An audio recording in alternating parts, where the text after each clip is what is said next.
Good evening, everyone. Welcome to INGET Zoom Series 23. Today, our guest is Professor Dr. Kemal Sinan Özmen. Sinan Hocam is currently teaching at Gazi University, of course, ELT Department, Gazi University. His research interests are interdisciplinary studies on teacher cognition, teacher beliefs, and professional identity development. As you well know, he is also an author and publishes short stories and articles for literary magazines. He also writes novels and has recently published one with Bilgi Yayınevi, and I know, in fact, that he has two more coming. We are all looking forward to that. His session this evening is The Role of My Class. Thank you, dear Sinan Hocam, for accepting to be our guest speaker this evening, and welcome again. The screen is all yours. Thank you, Aydan Hocam. Thank you very much. It's been a true honor for me to talk to you, to do such events with you. Thank you very much for your invitation. It's been a pleasure for me. Maybe most of you know Aydan Hoca is my professor from undergrad to graduate programs, a true mentor for me. So thank you once again with the bottom of my heart, Hocam. Well, everybody, welcome to yet another INGET Friday event. Today we're going to talk about the role of my class. And look at this picture, please. I mean, it describes everything about being a teacher and being a learner, right? The collaboration and the somebody helping the other. But sometimes roles flip, you know, these teachers, students help teachers, good students, inquisitive, motivated students. So basically, I'm going to ask a question about role of your class and how to develop a new role maybe to enhance learning for your learners. So let's get started, please. Well, I'm going to ask you a question to think about your classroom, your class, your classes, your courses.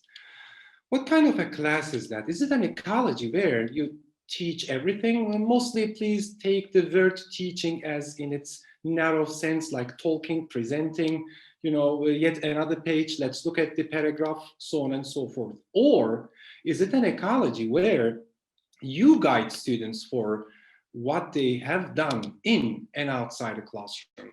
Is it the first one or the second one? Basically, I do believe that teachers who can manage in and outside the class task routines of the learners, rather than being a presenter, being a, you know, listen to me, let's do the second restricted mechanical unnecessary activity.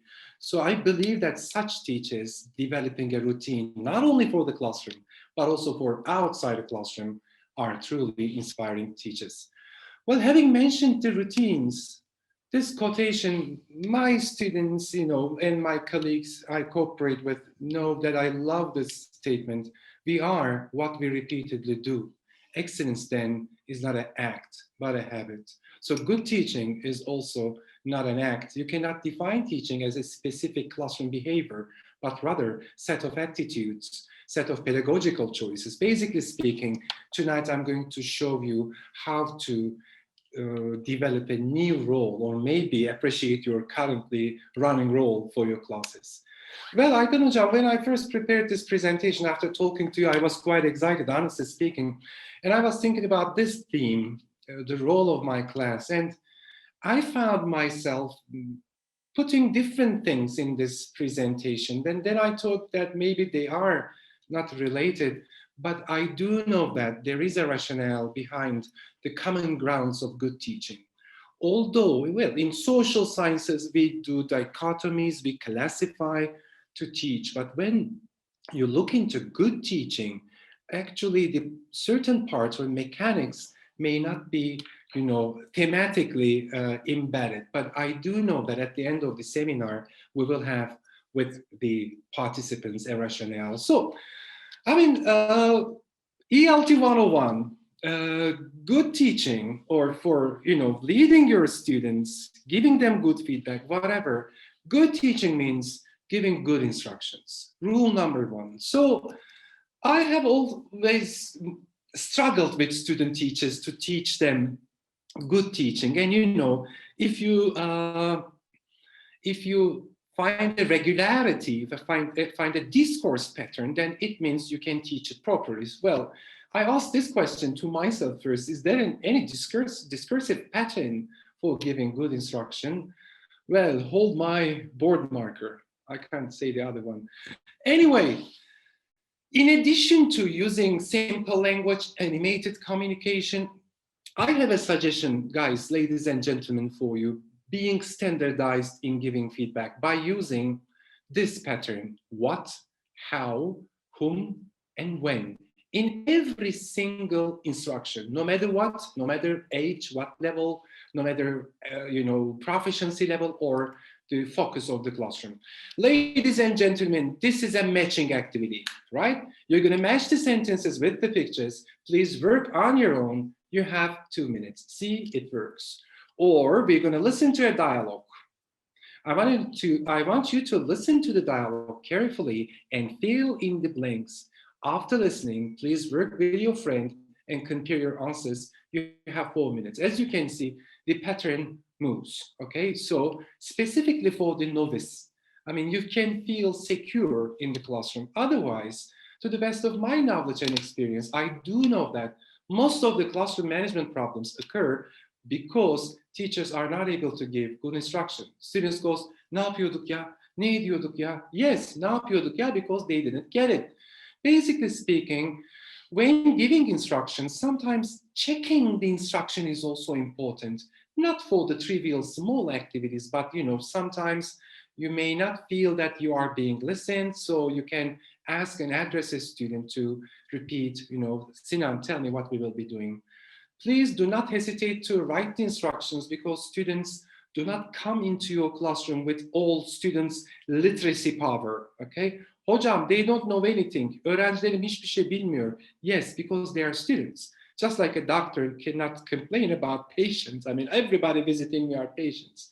So do not hesitate to write the instructions, perform a sample if not comprehended, and specifically for the longer instructions like a game, a competition, sort of as, some authentic activity, prepare a task card, write your instructions in that and give it to your students, and you will see that you will be running the classroom, setting up your students for success, and hopefully step back and watch. You see, now you're teaching, okay?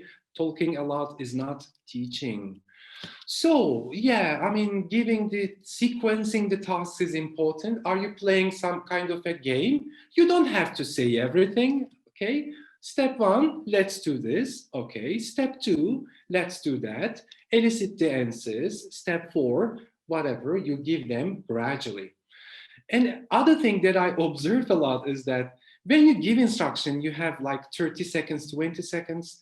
Do not murmur and walk in the classroom. Okay, remember you're an actress, you're an actor, and move like that and stay like that, strong, and say whatever you want to say. So basically speaking, please everybody, I want you to remember the 4 discursive patterns to give any instruction: what, how, whom, and when. If you were in the classroom, I would say repeat after me for fun, but you can repeat after me: what, how, whom, and when for every single teaching situation, okay? Good. Well, another topic, I'm very happy that I'm going to share this with my Ayda Hocam, because we're going to talk about elicitation, but I've been working on elicitation for a different perspective. Maybe we can have a chit chat over this with your contributions and my discussions. As you know, we use elicitation for a purpose. We elicit the context, we elicit certain grammatical functions, sometimes meaning, but we do elicit the form, then we state the rule. Generally, we do know that elicitation offered by Scrivener basically about standing in the guided discovery zone in the classroom. But let's think about this. How about using this for general communication in the classroom, not only for teaching grammar or vocabulary? Well, I'm using this a lot in my classes, and even with my kids at home. When a student asks you a question, hocam, what does X mean? Okay, what is bread? Instead of just giving the student the answer. You know, remember the first rule of teaching vocabulary? We have to go first for guessing, right? Ask an open-ended question. No response? Ask a multiple option question. Well, is it something we drink, we eat, we smell? Look at the text again, or look at the picture again. Still there is, problem. Then you can go for 2 option question. And if you can even ask 1 option question. I can see my 3-year-old boy feeling very happy when I say, is it something we eat? Yes, because he discovers it for himself. Similarly, my suggestion is not to follow this strict structural pattern, but rather begin with an open-ended question. Go for options. Let the student think. Cem Yılmaz says, hazır yapılmışı var, hazır düşünülmüşü var. No, they have to think. And the best way to have the students think is asking them questions. So multiple choice option question, for example, for no way. Hocam, what is no way? Well, look at the text, whatever. Do we say it when we are happy, sad, or surprised? Okay, so what do you think? Do we say it when we are surprised? Yes, ma'am. See, so this is, I do believe it's not nothing new. If you would like to learn a complicated theory, you can go for Socratic questioning, many other techniques, but I believe this is easy. You can easily change this to a pedagogical attitude in your classroom.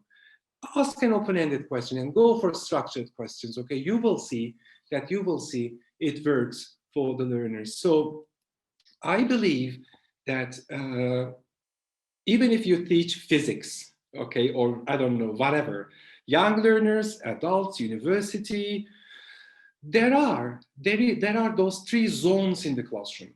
When you ask an open-ended question, that means you have your students for going for self-discovery, okay? But sometimes it doesn't work, or it shouldn't work because it's difficult to discover for yourself.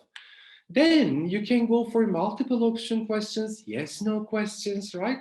Or rather simple WH questions, not requiring biblical answers, but short answers. So as you can see, this is what we call guided discovery. And sometimes we have to explain. I know we are sometimes misunderstood. We do not say presentation is bad, but what we are trying to say, eating kuru fasulye every day is bad, okay? Just basing your teaching on, değil mi hocam, on presentation is bad. In my experience in teaching, I do know that students will always force you for explanation. Hocam explain. Adult learners, they die for it, okay? Yeah. Younger learners, the young learners are very flexible socially and cognitively, but orthogonal, lower secondary, they're going to push you. Hocam, what is this? This is a fight, okay? You will push them to self-discovery and they're going to push you to presentation. Well, how are you going to do it? The answer is easy, asking questions, okay? Asking questions, being inquisitive. You cannot educate inquisitive people without being inquisitive, okay? You cannot educate analytical people without being analytical. Show it in the classroom. So this is my humble suggestion. Aydan Hocam, we wrote a book in Turkish with Cem, and we spare like a 35, 40 page for this. It's a veli book. It's going to be published by Altın Kitaplar. And we give for velis and teachers some techniques for every single detail, So I'm now collecting data from discursive data to find out certain patterns for elicitation as a general classroom interaction tool, if I may say. Then I'm going to publish that scholarly, but I'm still collecting data, honestly speaking. All right, so another thing, yes, I'm a good communicator. I can give good instructions, but instructions are not enough. I must be a good questioning person. I must be able to ask good questions. Okay, but sometimes we need to look into the forest, not the trees. So a good teacher giving good instruction with good questions needs a good lesson plan. Basically speaking, after this pandemics, I have been observing classes a lot in private schools, in state schools, and it has been an advantage for me because I haven't seen a lot, what teachers are doing.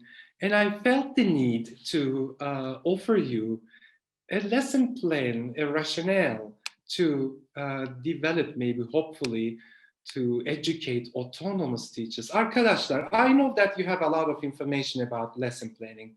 You know, lesson plans have stages, right? You know, lesson plans should be thematically embedded. There must be a movement from the teacher's show to learner's show, huh? Yes, I know you know them all. However, I'm going to offer you two new words or two new criteria. Basically speaking, when you design a lesson plan, in essence, in the narrowest sense, you put 4 or 5 activities in certain order. 1, 2, 3, I mean 2 or 3 in while, and 1, maybe 2. If you push a lot, you have 6 activities in a lesson plan. Basically, guys, I'm going to give you a rationale as to how to put those activities in order. And they are called production level and cognitive demand. Actually, those are my, made up vocabulary, hocam. I'm teaching those. I hope you're going to like it. Hocam, every single activity has a production level, certain amount of production. I mean, you say, yes, that's a production. You write have or has in fill in the blanks. It's a production. You write a paragraph. It's a production. Then when you prepare a lesson plan, specifically based on your coursebook, that, beautiful, fancy, methodologically garbage coursebook, you will ask this question. How much do the students produce in this activity? In productive skills? In receptive skills? Because in reading, you do certain amount of production sometimes. And when do the students produce? In pre, in while, in post? And the second question is that, arkadaşlar, sometimes, even if the activity does not have any production, it is cognitively heavy or light. Everybody think about skimming, please. It's cognitively, relatively lighter than intensive reading, huh? Or scanning, or inference. So as you can see, when we put those activities together, there must be a criteria. My criteria are those: the amount of production, the load of cognitive, issues. So look at here, please. Look at those activities quickly, please. I mean, clarification activities, error correction, choosing the right option, little or no production, huh? Fill in the blanks for restricted mechanical activities, paragraph completion, relatively difficult in terms of production and cognitive load. Matching, zero production, but it can be cognitively demanding. Can you see the difference? Because we misunderstand. I mean, if it is a reading text or follow-up activities, we believe if there is no production, the activities are easy. No, they are not. Okay, we're going to see. Or games, competitions, drama tasks. Some of them can be orally, many very, very demanding for the learners. I would like you to take a look at this typical reading strategies, or I like to say soft skills. For example, in skimming, you have no production. It's cognitively, less demanding. But look at intensive reading, huh? You must read everything to do the task. Or inferencing, it's cognitively very heavy, sociopragmatically loaded activity, huh? Understanding the author's intention, in seeing the implicatures, so on and so forth. As you can see, even if there is no production, some activities are easier than the others, or vice versa, is equally legitimate. In this respect, ladies and gentlemen, you're welcome to put those activities into order from low production level to high production level, specifically with lower proficiency students, which I observe a lot, A1, A2, right, B1. I mean, B2 students hypothetically do not even need you, okay? Maybe, I don't know, I'm used to say when we were students, students learn despite teachers. I don't know, I didn't get it when I was a student teacher, but students do learn despite teachers. So equally, arkadaşlar, when you design your lesson plan, please think about this. This student cannot do inferencing without any sort of scanning or intensive reading activity. So maybe sometimes coursebooks do it wrongly, Course books give skimming very well. Look at the picture, which one is relevant? Okay, I buy that. But then sometimes I see a lot of problems, okay? It goes with a high production activity, then to true false, then some sort of cognitively very light activity. So remember, you're the teacher, not the course book. Course books are written by human beings, okay, just like you. And they don't know your classroom, they don't know your students, they don't know your methodology, your background. So I do believe that most teachers do not take this into account. Begin from low production to high. Begin from low cognitive demand arkadaşlar to high. That would be my humble suggestion. Well, okay, I'm a good teacher giving good instructions. In addition to that, I can ask good questions, and I have a good, a place, a space, a learning ecology. I know lesson planning very well, but it is not over, huh? When you look into your course books, and then you look into, honestly speaking, the homework we assign, I look into my students' homework sent by his fancy school, and the workbooks and all that, you will be surprised to find out that around 70–80% of all coursebook activities are cognitively loaded. We have 3 cognitive Shamo, Malay, we have Oxford. If you're interested, you can read about that dichotomy, but this is simpler. Actually, learning strategies are about what students do when they learn, how they learn, the tool for learning. But cognitive strategies means you fill in the gaps, you do some language work, linguistic manipulation, any sort of linguistic manipulation you can imagine. But what about this one? What about group works? Last week, I gave a seminar to a school, and most of the teachers, I asked those teachers, they don't do any group work. Why? Because we're teaching online. I mean, arkadaşlar, we have zillions of software, for God's sake. Is it 1997? I mean, have I been misinformed? I mean, why not? So this is highly important that we lead our students to think about themselves as learners, metacognitively, doing their planning, sticking to their plans. But in addition to that, social and affective variables, they can come together, do collaboration, prepare a cartoon on Toontastic, do something on Second Life, on Hypersay, on Nearpod. I believe, arkadaşlar, I'm going to be very honest with you, this online process just helped some of my colleagues, including my colleagues, to, kick things off easier. Because when you're at school, you have to teach. But online, it's just my heart and my mercy. If I don't, I don't. If I can, I can. So it doesn't mean that you cannot teach online for the social affective strategies. Look at this one, please. Everybody knows this.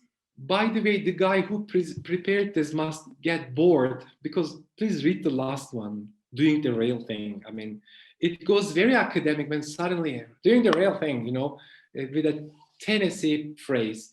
So basically, when you look into active learning here, 70% of what we say, 90% of whatever, look at the types of the activities, what they require: participating, a discussion, giving a talk, doing a dramatic presentation, stimulating the real experience. They're about problem solving, right? They're about engaging in a social work. Please remember, they're about, in addition to certain cognitive operations, they are about certain social and affective operations, right? Doing things together, experiential learning. In this respect, when we talk about problem solving, you can remember many different theories, maybe multiple intelligences. It is all about problem solving, You can remember many other things. But in addition to such theories, I would like to offer you something new for you, I believe, which I find it very exciting, because most teachers are not even aware about true characteristics of critical thinking. So I know that you know Bloom's taxonomy, multiple intelligences, precious, other theories, some shallow, some not, but Bloom must be or would be very surprised if he found out that his theory has become that popular in Turkey. I mean, Bloom up, Bloom and down, it's enough, all right? We have new perspectives over the last 4 decades, and I'm going to show you them. For example, I know you haven't heard about, I know this is a bold statement, but let me give it a try. Actually, everybody knows about critical thinking, but it has 2 dimensions. One, cognitive skills, okay? The second one are about dispositions. We are what we repeatedly do. Excellence then is not an act, but a habit. So the latest research on critical thinking gives us this cognitive dimension. Nothing new for you, I know. Analysis, synthesis, inference, you must have been heard, be exposed to those things zillions of times. But please follow me with the second one. And those are the arkadaşlar, affective factors, which we call dispositions. Being open-minded. Think about today, think about the problems today, not only Turkey, but the world. Truth-seeking, okay? They're gonna put me as chip with the vaccination, with the COVID infections. Analytical, maturity. Maturity refers to intellectual maturity, okay? 7 families running the world. Okay, he believes that wholeheartedly. Or being systematic. But what is truly inspiring is that, please fasten your seatbelt, the research shows that dispositions, the emotional side, runs the cognitive side. Okay, this is an amazing finding, very exciting, because I can just prove this with a blink of an eye. Think about a politician, any politician. It's not going to be difficult. He can do analysis, or she can do, let's be, I don't want to use she, but okay, she can use analysis, synthesis, evaluation, performing every single cognitive operation elegantly, just perfectly. But is he talking about the truth? Okay, is he open-minded? Is he judicious? Is he truth-seeking? So as you can see, the latest research done in 1944 universities in the United States by 40,000 students. We call that critical thinking Delphi report by Fassione, shows that actually education should focus on the dispositions, because the rest, you can even teach the rest with the multiple choice questions, no problem. Okay, you can teach it with Lisa mathematics, it's easy. You can teach it, analysis, synthesis, with a little bit Kafka reading, or I don't know, Ahmet Telli reading, whatever you call it, a little bit emotional and cognitive maturity. But let's talk about this point. Let's talk about meaning of my classroom. Am I going to offer my students just some questions referring to analysis, synthesis, evaluation, or am I going to teach them being systematic, being analytical, being truth-seeking? In this respect, you can ask this question, how to teach it.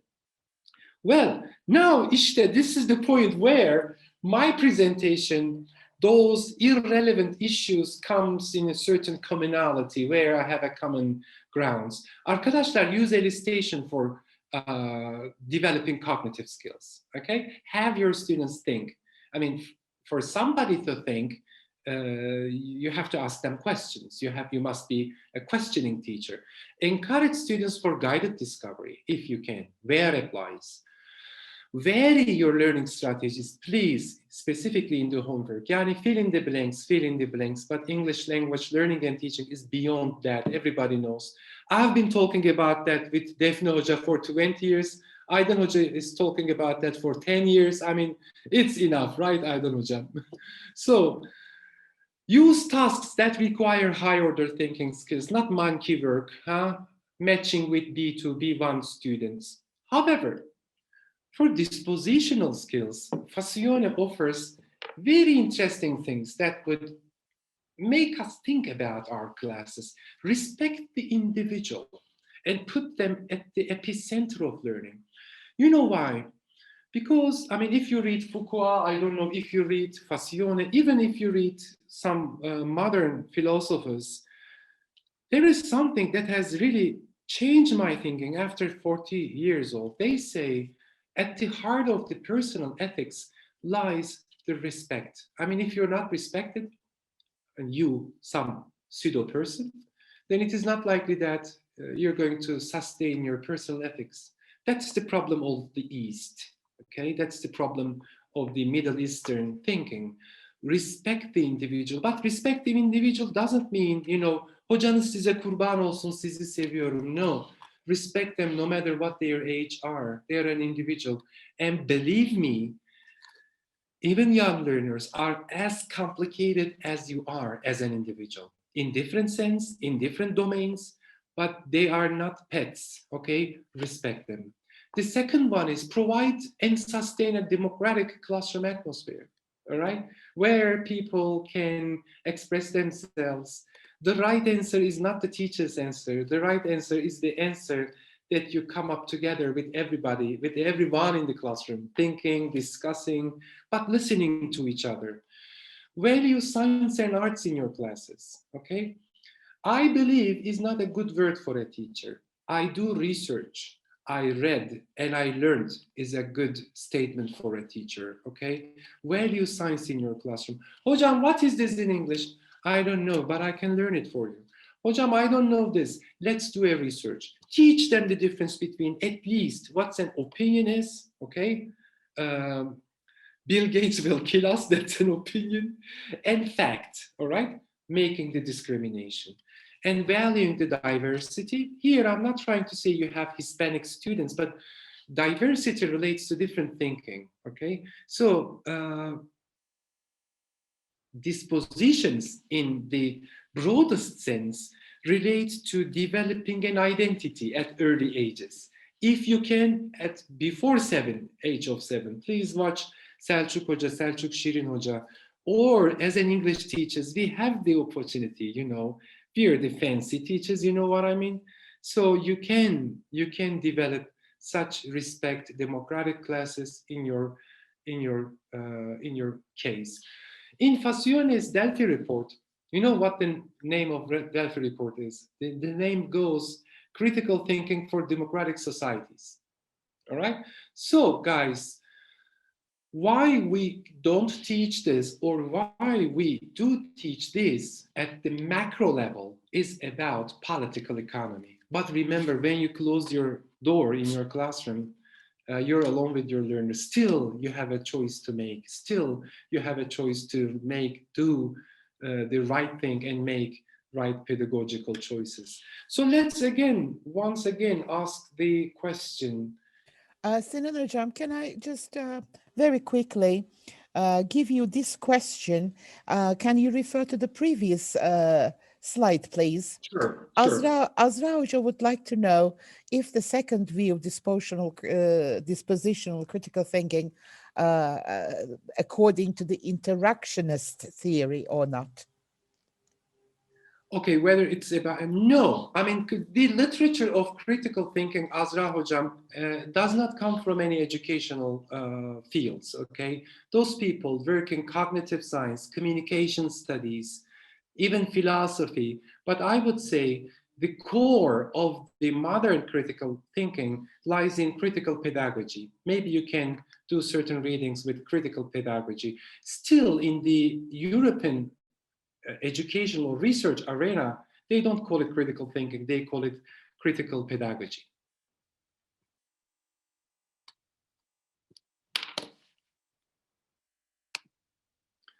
Okay, chats. Now, arkadaşlar, I guess we have some time for discussions, for your commentaries, but let's ask the question once again. So, as you can see, to go beyond presentation and to go beyond talking in the classroom, if I may label it like that, we can change our classes to an ecology where we really shape what students have done outside the classroom with collaboration, with a lot of production, and where we give feedback, we mediate, we reflect. To do these, there are certain tools like giving good instructions, being able to know or knowing, asking good questions, preparing good prep materials for lesson plans, and finally, knowing to offer an ecology, an atmosphere where people can develop their critical thinking. Aydan Hocam, I try to make it like 25, 35 minutes. So if there are any questions, I would be very happy to answer them. Let me check with you. Thank you very much, Sinan Hocam. I was fascinated on listening to you. I was not expecting you to finish so quickly. Don't you have any more slides or something? I have, Hocam. Okay. Before everyone else, can I ask you something? Sure. You referred to the dispositions, and you said teaching dispositions. Now, is there anything like it's too late for teaching dispositions? Too late for whom, Hocam? For all the students? For students. For example, you teach ELT department students. So they are what, 19, 20, Yeah, when they at come to least. you, and Yeah. they bring a huge baggage with them. And sometimes it is not positive, unfortunately. Yeah, it is. Some of them have very dark baggage. Yeah, they are. So, is there hope, or There is is it too hope. late? What can you No, say? no, there is hope because, I mean, you know, there are even books about that, you know, Martin Eden by Jack London. People do change, Hocam. But here, I believe that the function of the trainer or function of the teacher is important. Even you have emotional bonds with the students, but emotional bond itself is not also enough. There must be a some kind of belonging and group feeling. I have seen many students at Gazi University when we met in the second grade, lost within the wrong beliefs of learning and teaching and thinking, just like you mentioned. But at the end, they have come to a certain amount of inquisitiveness, I believe, which is enough. But of course, Hocam, the younger, the better.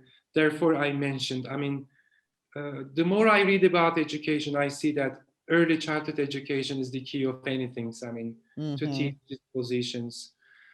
But here, what surprised me most is the emphasis of respect to students, the emphasis on respect the persona, the identity, not to break it. But I can see that we break it in very early ages. When you have such students, Hocam, in the department, it's very hard to reach them because they are within a black cloud of sadness and very hard to send your light to such group of students. Yeah. So can we just wrap it up like the earlier the better? So you should start teaching dispositions, working with your students, respecting them, improving their critical thinking skills, their emotional skills, whatever, from a very early age. Because if you harm them, Yeah. sometimes it is not, well, it is always possible, but let's say it's very hard to cure Very them. difficult. Yeah. So they may have wounds that are not curable. Yeah. Well, Ali Hocam says, however bad life may seem, there's always something you can do and succeed at. While Yeah. there's life, there is hope. Yes, Stephen Hawking's quotation. Yeah. So Ali Hocam stole this from Stephen Yeah. Hawking. It does. Yeah. Yes, where there's life, there is hope. But we all know, I mean, we are not psychologists, we are not psychiatrists, but we all Indeed. know that some people have a very hard time to cure their emotional wounds. And some, unfortunately, end in very dark places. And I don't want to go in there because, yes, we are educators, but we are supposed to teach English. I Yeah. think maybe we should see the big picture. Yes, we are educators teaching English, Mm-hmm. right? So teaching English is more important because I personally haven't received any formal education to treat anyone's wound. Of course. Yeah. But there is another emphasis, Hojam, in teaching. We're among teachers now. Maybe it might be a good moment to pinpoint this. Developmental process of dispositions also related to intellectual maturity. I mean, reading books, reading poetry, reading novels. Okay, Yeah. it's not only Netflix. Netflix will not take you anywhere. Okay, Yeah. so this is, as English teachers, we have that chance Mm-hmm. to teach people read, not only reading, skimming, scanning, but reading short stories at very early ages. All right, Mm-hmm. specifically before adolescent period, arkadaşlar. I mean, Mm-hmm. that habits last almost forever. Hocam, you have been working on young learners for a very long time. So if you are not intellectually mature, it is not highly possible that you're going to develop those things. So I do believe that I've been calling this, Aydan Hocam, English as a symbol of success. We Mm-hmm. can change English, a symbol of success for your learners, a kind of a threshold in their lives, when they learn to, develop, when they learn English with you, they're going to learning at the same time. The feeling of success, the feeling, we call that efficacy, huh? So this critical thinking issue is important to shape not only what you do in the classroom, but what your students do outside the classroom. In 1928, Aydın Hocam, John Dewey wrote about Turkey, and he said, when the bells ring, the education is over in Turkey. Mm-hmm. I mean, we haven't gone so far from this as far as I'm concerned. I mean, so English teachers, even if you have 15 hours a week, it's never enough. This is language, this is not mathematics. Even if you teach in a very fancy private school, the hours are never enough. But what your students do outside the classroom, linguistically, and how they do it, how for me it means critical thinking, means right strategies, they count, and you have the power to do this, of course. Yeah. But Aydın is right. We cannot sometimes reach our students, those who have some emotional problems. We send them to Medico Hocam. Yes. Kübra Hocam says, could you please repeat the name? Whose name? John Dewey? Are you John Dewey. referring to that? Okay, let me write it for you. Wow, he's very, very famous. I love him myself. Or in Turkish, they call him Deve. John Dewey, yeah. I Okay. don't know it. Yeah. Well, of course, lots of people are thanking you for this very well planned and executed presentation. But I do have more questions, maybe something that we can discuss a little bit. Can you observe a vicious circle? Because you have mentioned in your presentation that in order to teach our students to be analytical or to think critically, you as a teacher should be like that. So Sure. the model is here, so reflecting all these positive behaviors onto the student. Mm-hmm. Now, let's look at the other side of the picture. Unfortunately, some teachers, I want to say some teachers have a negative attitude towards questioning students Yeah. or students who want to express their opinions and feelings about something that the teacher has said. They can get very, very upset with such students. Yeah. So, is it possible to say that, if you excuse the expression, bad teachers cause result in bad students? Yes, I mean, hatta hocam, we have findings about this. You know, they did a research study funded by the Father Bush in United States. Mm-hmm. They asked this question in the research study: how much critical thinking do we have in tertiary level in United States universities? Mm-hmm. And they did this study in the Ivy League universities. I guess the researchers did not want to lose the grant for some reason. But you know what, hocam? Surprising. 19% of the professors claim that they are using critical thinking in the classroom, but according to observations, the percentage is 8. And we are talking about the Ivy League universities in the States. We don't have such big research study done in Turkey. We don't have any data set. However, in the United States, I'm going to give you a very interesting example.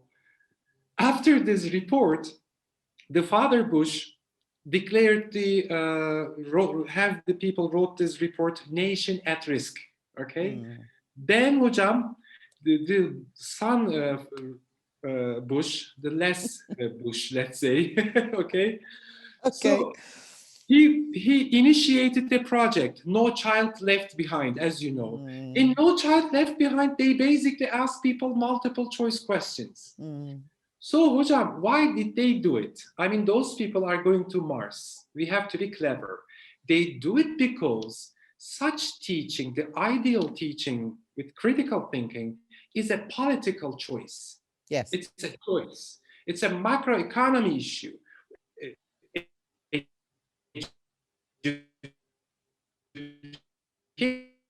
I think you're having some problems with your internet itself connection. Is a political economy issue. So some Sinan Hocam, I believe you're having some internet problems. It's better now. Yeah, you're back alive. Yeah, I'm alive. Okay. So why such bad teachers are valued is an issue, hocam. But yeah, I mean, let's look at the schools where students are happy, teachers are happy. You were talking about Finland and other Nordics, places. Germany, good teaching culture. So I believe those things are about the type of individual to educate. Are you educating them for the system or for the society? There is a difference. Okay. Maybe we need a kind of balance, hocam. We need people for the system. Somebody should do the engineering, I mean, right? But somebody also should be a come good up with teacher. Yeah.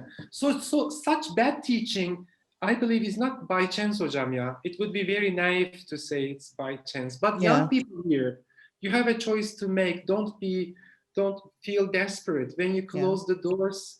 I still have the choice to make in my classes, do right pedagogical choice. Hocam, being hopeful is not about like, oh, nuclear bomb, it looks shiny. It's not that. Being hopeful means, you fight back. So guys, fight back. You're young, okay? Promise, Betül Kaptanoğlu. Okay. Just a quick remark. It has nothing to do with the presentation.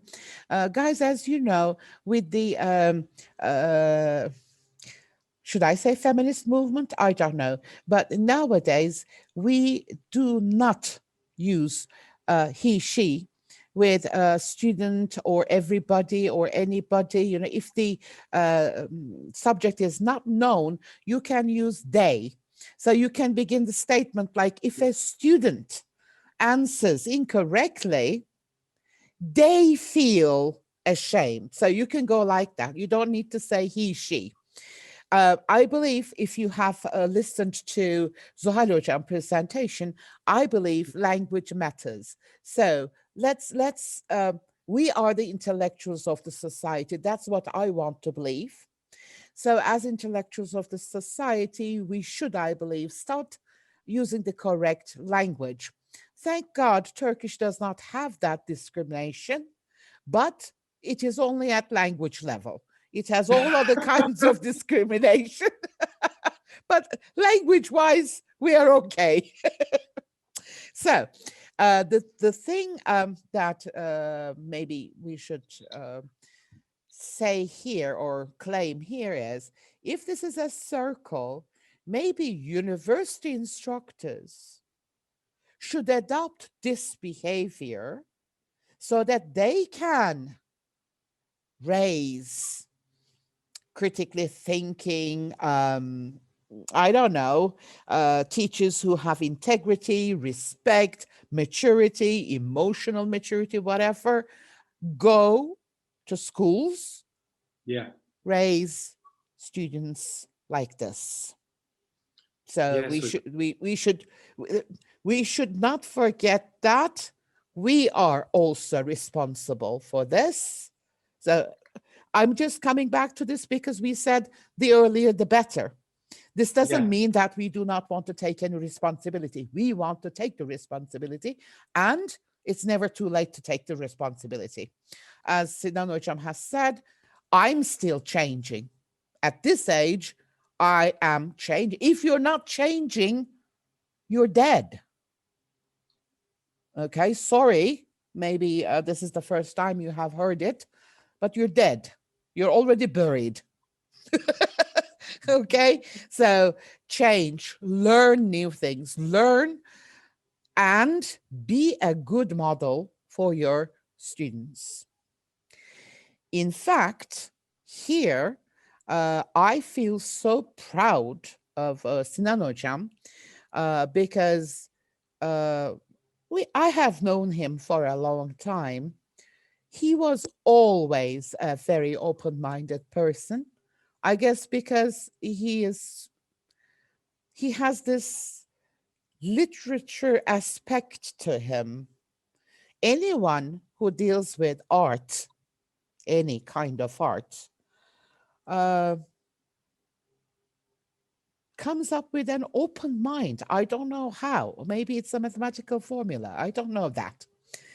So, but it is so nice to see how much he has grown. I really feel so. Setanay Hocam, hi, how are you? I feel so proud, and I bet I believe from the bottom of my heart that you train your students with this aspect, with this attitude, and I hope one day you will have this chance to invite one of your former students as a professor to be a guest speaker in a session that you hold. It feels wonderful, believe me. Thank you. I have chills now. Okay. Yeah. Thank you. Okay. Anyone here who has a burning desire to ask something? Azra Hocam says, how can we apply critical thinking in adult university online classes? But I believe that's a whole session, huh? I mean, what can Sinan just say in 2 minutes, 5 minutes? Online classes are not that different from face-to-face classes. So I think you can stick to his advice. Maybe use, I don't know whether you use Zoom or any other, what are they called? Platforms? Are they platforms? Okay. Zoom has breakout rooms. I'm sure the other platforms have other group forming chances, alternatives, choices, whatever you want to call them. Or you can give, I don't know, project work. What do you think, Sinojam? Yes, Hocam, As indeed. assignment, why Yeah, not? They can find a way to interact and come up with a project, huh? Yeah, the same thing. I mean, I don't find any difference between a digital and face-to-face teaching in terms of the teacher's language teaching approach. I mean, you can still do the same thing, not asking display questions. And my students, Tuğba Çınar is here, for example, she had a demonstration on Thursday. They use breakout rooms, give people questions, have people discuss. I agree with Aydan Hoca, with the bottom of my heart, of course, the same thing, yeah. And you can use, Hocam, can I offer something? Hypersay. Yeah. Yeah. Hypersay and Nearpod. Arkadaşlar, Hypersay and Nearpod are not meeting programs like Zoom and Teams. They are interactive. You can prepare any ELT activities and students respond to them by writing, by choosing, by manipulating the language input and output. Analyze them, please use them specifically. Hypersay, my students, Could my you please colleagues know write that. them in the chat box? I Maybe have, ma'am, I have. Really? Huh, okay. No, I missed it. I missed it. Yeah. Where is it? It's hiding Yeah, from me. Yeah, Yeah, hypersay, it's yes. beautiful. Mm-hmm. I don't know, Jam, they are Padlet. they are interactive. Yeah. Yes. Students do not only see, observe, they manipulate the language, they do reading, listening, anything. So guys, you can make most of use them. Yeah, Socrative is also nice. Mm-hmm. But my number one is, I have been using all of them. Number one is Hypersay, no discussion. Nearpod is a little bit difficult. You must have some specific trainings. But if you can upload a cat video on Facebook, you can use Hypersay. Okay. We have teachers teaching for the Ministry of Education, right, among us? Yes, Hocam. Can you use other platforms? Are you allowed? Or do you have to stick to EBA? They don't ask that, but they do, Hocam. Okay, no one is answering, so I'm not going to force anyone. Because, yes, as INGET, we stay away from all kinds of politics. No politics at all. However, as you have said, education is political. So sometimes I don't know how to stay away from politics, really. And this video is going to be published soon, so I don't want any knocks on my door. So I'm going to just keep my mouth shut. And I was really scared because Sinan just started talking about, well, I don't know. Okay. What is doing fine nowadays in this country? I don't know. Whatever. Okay. One last question, and then we can finish if you don't have any other questions. Yeah. Said Hocam says you have to stick to the decision the school gets. So you don't have a say. You cannot choose whatever you want to. I'm so sorry to hear that. Well, maybe private school teachers have that luxury. I don't know. Setan Hocam, do you have that luxury? Can you choose? Someone said LMS. Yeah, okay. So do parents complain? They butt in everywhere, so I have to ask. Do they complain? Those Nearpod and Hypersay can be embedded into Zoom. I mean, so they are secondary software, arkadaşlar. You can embed it to any. No problem. Yeah, no problem. They are for free. You can use them. So no problem. Yeah, there are zillions, Hocam. Okay. Now, Sinan Hocam, assume that, well, I have to play the devil's advocate here, you know.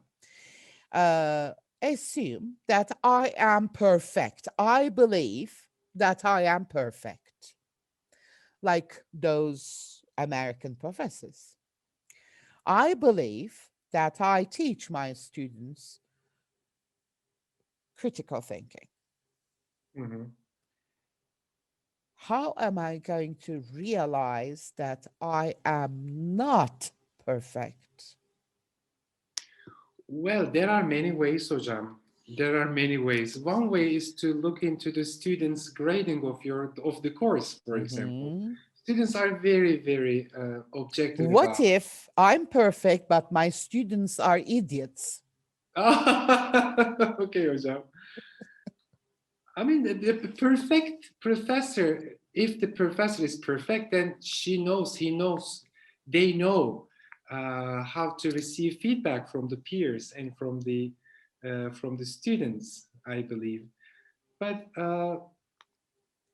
I always trusted in the look of the students. I mean, they look into your eyes and tell you who you are in the classroom. They Okay. admire So you. are you suggesting that we should ask for feedback from our Yes, students, and from the peers. from the peers? So what am I going to do? Am I going to invite peers to my class? Of course, Hocam, I've been watching you, for example, for years and, and being inspired by you. I've been watching some Setenay's, seminars, and I like them. Yesterday, I watched Jem and I learned certain things, not only in terms of content. You know, Aydan Hocam, we are not, anybody is surprised nowadays about the content. We've been reading it for a century. But you learn communicative moves, you know. So it might be a good, I mean, I believe that at the heart of learning, you say, you put it well, is being open to change. The only way to see you objectively is not your eyes, but someone else's eyes. You need that. If you don't have that flexibility, I talk with some of my friends and I say, if you believe that my students think Sinan cannot teach well, please tell me. I'm going to get retired. If my students do not think that I'm rocking in the classroom any longer, I have to quit. But my students don't know how much I get prepared.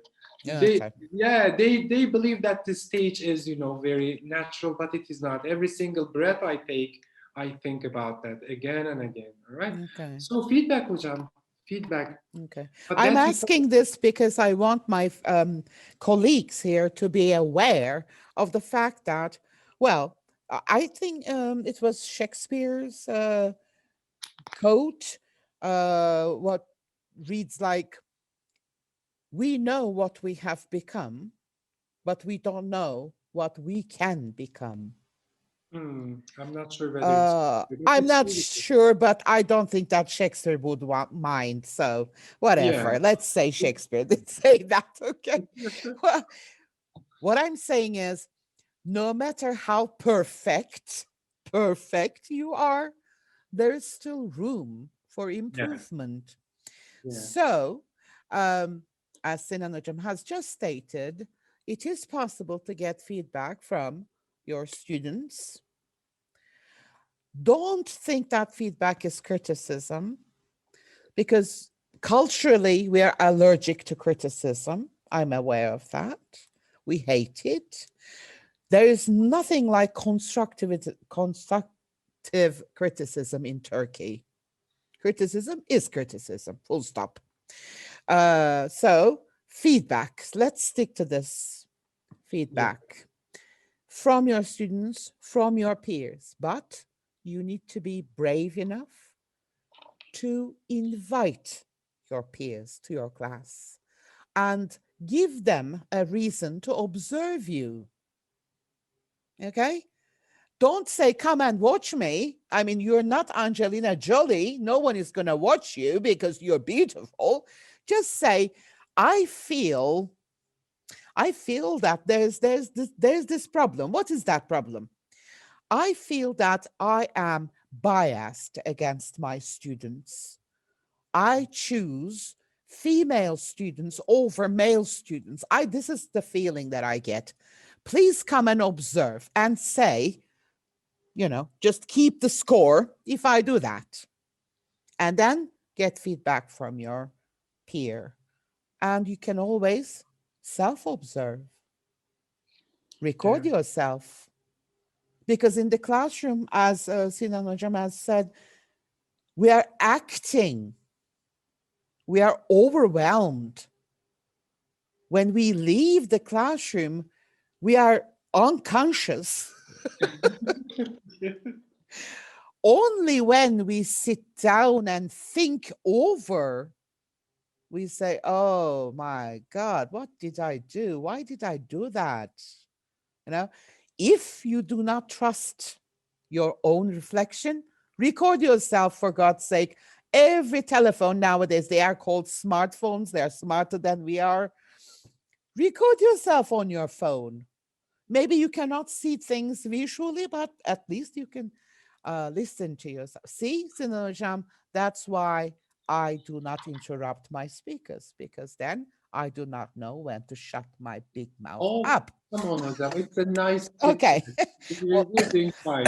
Okay, let me check the chat box.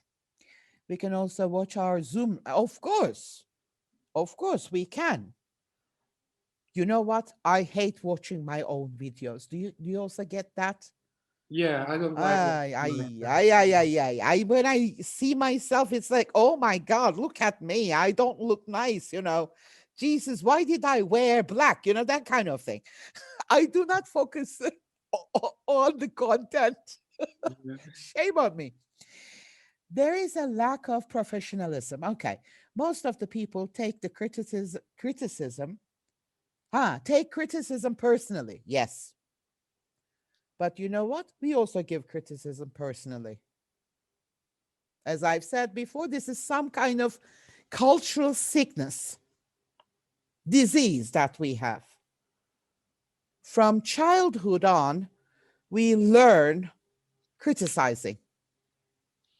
And this is negative criticism. It's not constructive.